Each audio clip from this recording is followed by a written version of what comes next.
Welcome to NBA Breakdown Nation. Before we dive into the preview, feel free to drop your pick for the series winner in the chat below. Let's get right into it and take a look at the basic situations of both teams. The Nuggets' offense revolves around Jokić, emphasizing high post playmaking and interior ball movement, leaning more towards a half-court attack.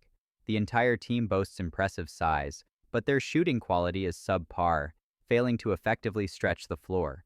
The Jokić-Murray pick-and-roll is their primary offensive weapon, with Gordon handling the transition and secondary initiation. On the defensive end, Jokić has been frequently involved in low-post double teams this season, with the front court rotating to protect the rim. However, they tend to leave the corner threes open or allow easy baskets in the paint due to untimely rotations. The Clippers are orchestrated by Harden on offense, with Leonard as the go-to scorer and Zubac providing interior playmaking and a supporting cast of shooters.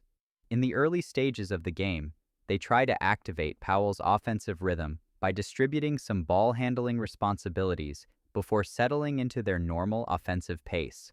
On defense, they emphasize rim protection, with Zubac dropping back to defend the basket and the perimeter defenders often using delays or going over screens after switches, giving up a lot of mid-range shooting opportunities. Here's how the regular starting lineups match up. The Nuggets need to manage Porter Jr.'s defensive assignment. He struggles when forced to guard in the high post and should ideally be kept in the low post to protect him.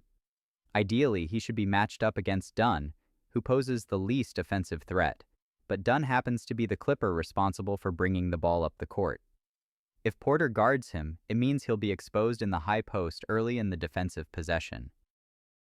This could lead to a situation where a handoff between Harden and Dunn forces Porter to switch on to Harden.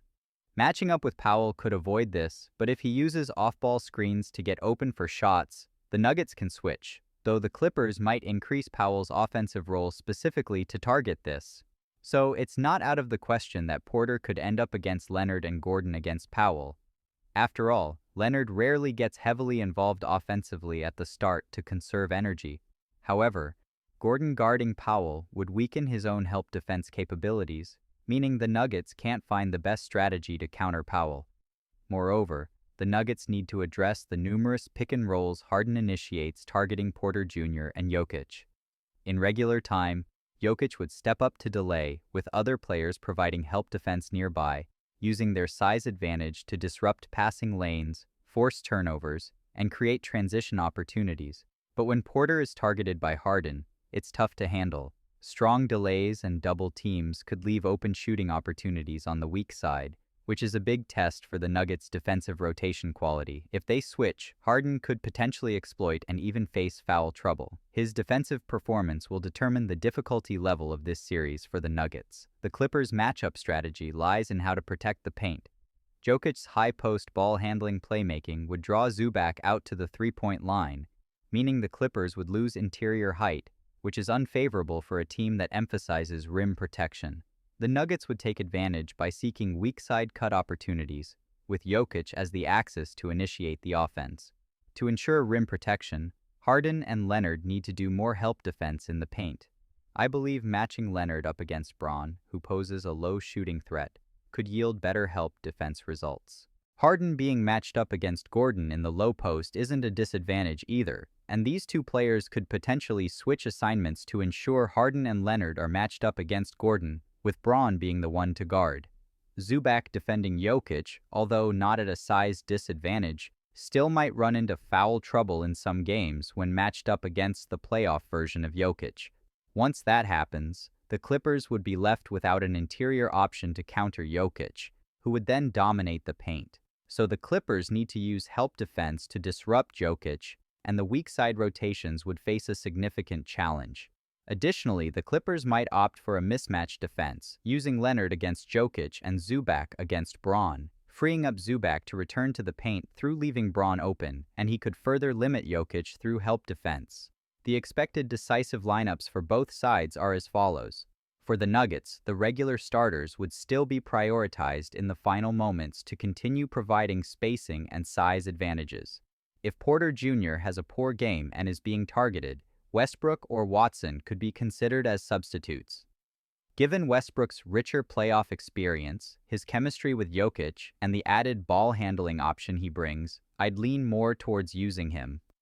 This way, Murray, Westbrook, and Braun could alleviate the matchup issues with Powell.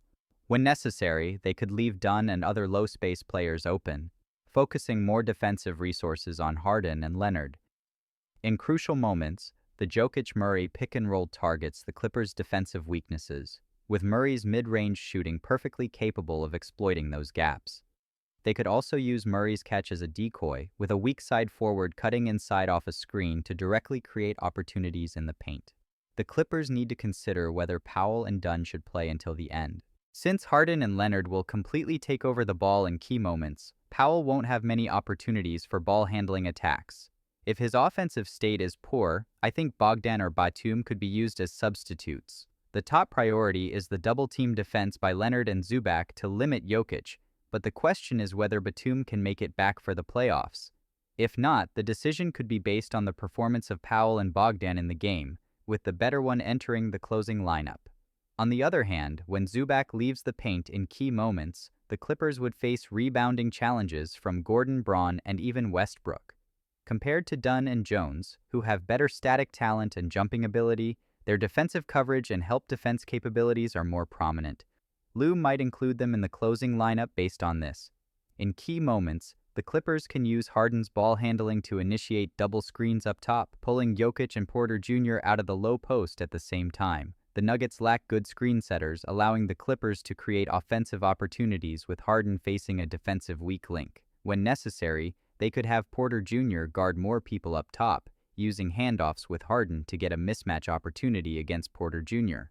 On defense, Leonard could directly match up against Murray when necessary to ease the pressure facing the Jokić pick and roll. Overall, the Nuggets are the more physically imposing team in the series. Jokic's natural high-post playmaking and scoring abilities would give Zubac a tough time. Once the latter gets into foul trouble, the Clippers' interior would be completely exposed, and the Nuggets' size advantage would be greatly amplified. However, they lack quality perimeter defenders, and Gordon alone can't cover both Harden and Leonard, whose margin for error is extremely low. Plus, the Nuggets currently don't have anyone who can effectively target Bogdan, this defensive weak link. Murray doesn't have Butler-like penetration power, focusing more on mid to long-range shooting. Bogdan can cause some disruption, and Westbrook's inconsistent offensive and defensive performance makes him an unreliable regular weapon. It would be hard for the Clippers to gain an edge at this stage, and Harden would get more rest time. The Nuggets' new coach's ability to make adjustments in adverse situations still needs further observation. It's likely that Jokić will be the one to orchestrate the key plays in the final moments. The Clippers have multiple perimeter players capable of ball-handling attacks, constantly testing the Nuggets' perimeter defense and Jokic's pick-and-roll choices, with the potential to quickly establish a leading advantage through outside shooting. Especially after the All-Star break, Leonard has been on fire with a true shooting percentage, breaking 60%. Since his game-winning shot against the Kings, he's never scored less than 20 points in a single game. Physically, Leonard is ready, having logged over 40 minutes in key games.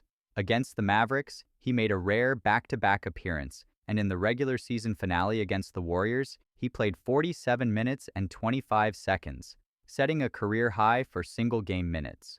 Treating defense as if it were nothing, the Nuggets, with their even worse perimeter defense, simply have no one who can stop him. Moreover, Zubac is having a career-best performance on both ends of the court.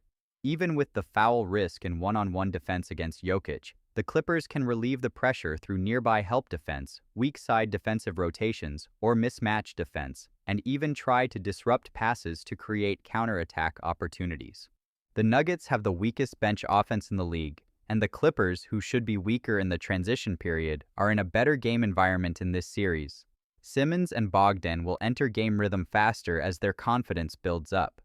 Even if they make it to key moments, Leonard can take over both offense and defense, while the Nuggets don't have such a player. Their main perimeter scorer, Murray, suffered an injury at the end of the regular season.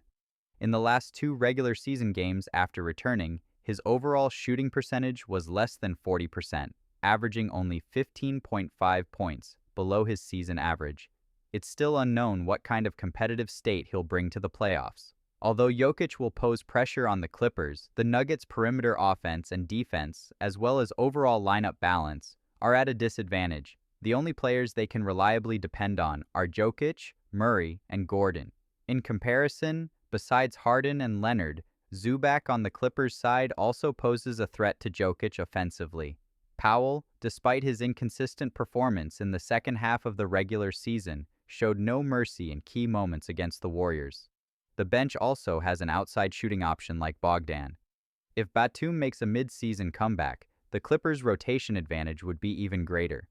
The Nuggets hold the home court advantage, but they don't have the strength to finish the battle in 5 games. Once it turns into a prolonged battle, the Nuggets' disadvantages will grow larger. Moreover, when comparing the coaches of the two teams, Ty Lue has the upper hand in coaching experience and resume. After winning the championship, the Nuggets voluntarily let go of Brown and Pope, key contributors to their title. The former general manager Bush's puzzling moves left the team relying solely on Jokić as the single core. The team also went through some turmoil in the later part of the regular season, and they desperately need a victory to boost morale. Leonard once helped the Spurs win a championship and led the Raptors to a title, taking home 2 FMVPs. However, injuries over the past 6 years have hindered him from achieving more. Harden, despite having numerous individual accolades, lacks a championship ring, which seems to dim the luster of his achievements. The Clippers have made the playoffs in 8 out of the last 10 seasons and have maintained a win rate of over 60% in the past 2 seasons. Yet they've never made it to the finals and have been labeled by outsiders as destined to fail. They need a victory even more to silence the doubts. Without considering injuries, I'm predicting the Clippers will win this series 4-2. Feel free to leave your thoughts in the comment section below, and let's discuss together. Don't forget to hit that subscribe button and turn on notifications so you never miss any of our breakdowns here at NBA Breakdown Nation.